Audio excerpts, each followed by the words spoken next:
취임 1주년 기자간담회를 연 더불어민주당 이재명 대표. 국민의 삶이 무너진 데 본인의 책임이 크다며 죄송하다고 말했습니다.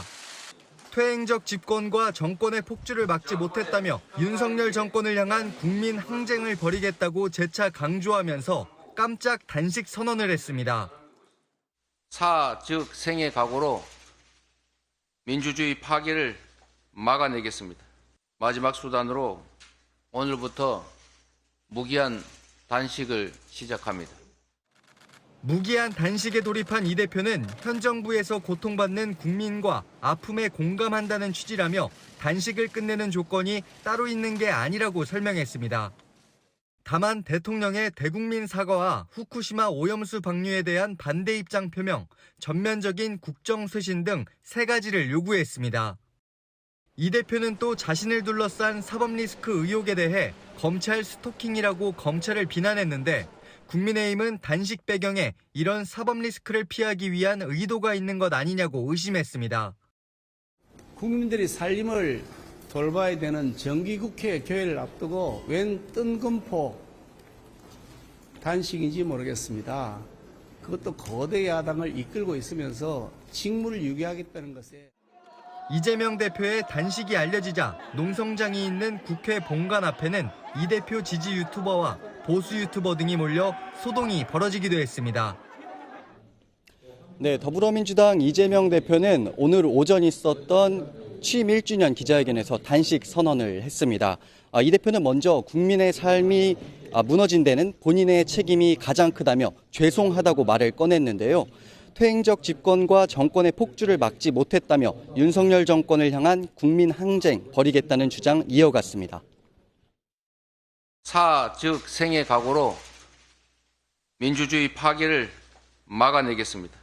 마지막 수단으로 오늘부터 무기한 단식을 시작합니다.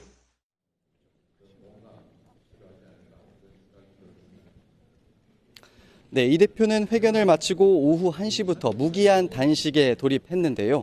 국민의힘은 정기국회를 앞두고 알 수 없는 뜬금포 단식이라고 비난하면서 이 대표의 사법 리스크를 가리기 위한 수단 아니냐는 의심의 눈초리를 보냈습니다. 예, 그러니까 정확하게는 농성보다는 단식이라고 해야겠네요. 그럼 단식을 시작한 지 6시간 정도 지난 건데 이재명 대표 지금도 거기 있습니까?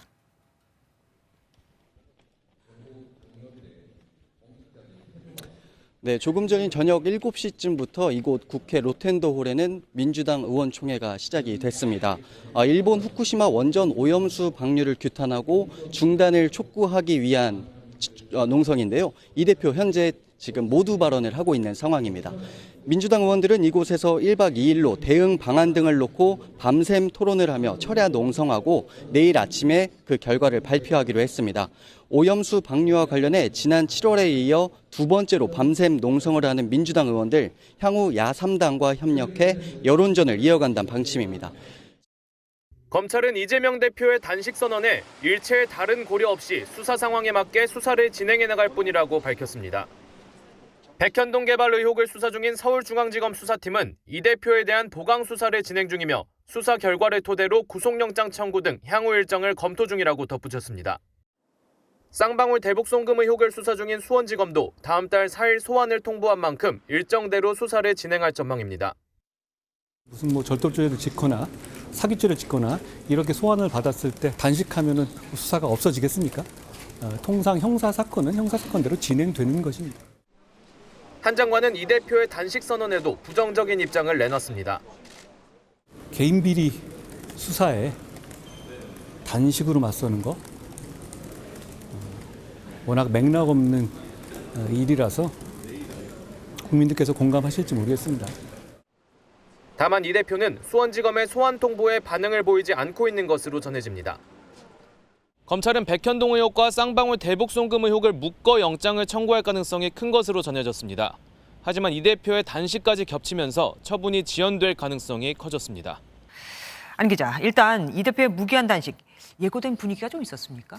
네, 이재명 대표 어제 국민 항쟁을 선포할 때 이렇게 말했죠. 아, 네네. 그 일환으로 보시면 될 것 같습니다. 하지만 당내에서도 당황스럽다는 반응 나올 정도로 갑작스럽긴 한데요. 어제 저녁 목포에서 올라와 비공개 최고위원회를 했고 그 자리에서 최종 결정을 했다고 합니다. 네. 주변 참모진들과는 논의를 해왔다고 하는데요. 참모진들은 이 대표 건강 문제와 함께 정략적으로 보일 수 있다는 점 때문에 말렸는데 이 대표 의지가 워낙 강했다고 합니다.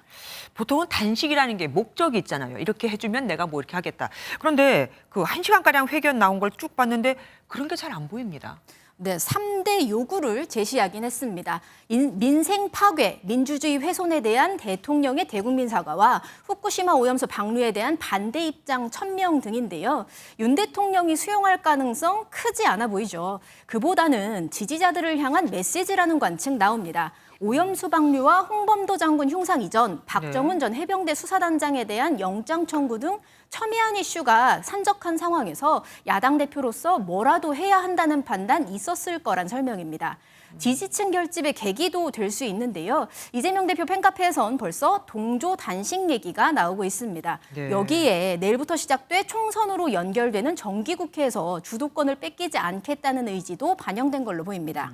하지만 검찰 출석을 피하려는 꼼수다라는 시각도 솔직히 있긴 있습니다. 그러면은 이게 변수가 될 수 있을까요? 네, 오늘 민주당에서 강조한 말 단식 농성이 아니라 단식 투쟁이라는 겁니다. 네. 단식을 하면서 그냥 앉아있는 농성이 아니라 당대표로서 일정을 소화하며 싸우겠다는 건데요. 다만 체력을 고려해 일정을 최소화한다는 계획입니다. 이 대표 측은 검찰이 제시한 4일은 도저히 시간이 안 된다면서 11일에 가겠다고 선언한 상황인 만큼 일정 최소화는 검찰 소환 일정 조율의 변수가 될 수 있습니다. 방탄용 단식이란 시선에 대해선 형식적인 조사라 체력적으로는 문제될 게 없다 이렇게 말했습니다. 네. 그런데 이 대표 단식이 이번이 처음이 아니죠. 네, 그렇습니다. 성남시장 시절이죠. 2016년 6월 박근혜 정부의 지방재정 개편 철회를 요구하면서 광화문 광장에서 11일간 단식 농성 벌였습니다. 당시 민주당 대표격인 김종인 비대위원장 요청으로 단식을 멈췄었는데요. 기초단체장이던 이 대표가 대중의 시선을 잡아서 야권 대선 후보로 거론되기 시작한 게 바로 그때였습니다. 그러니까 이전 단식 투쟁은 굉장히 기억이 좋았겠네요.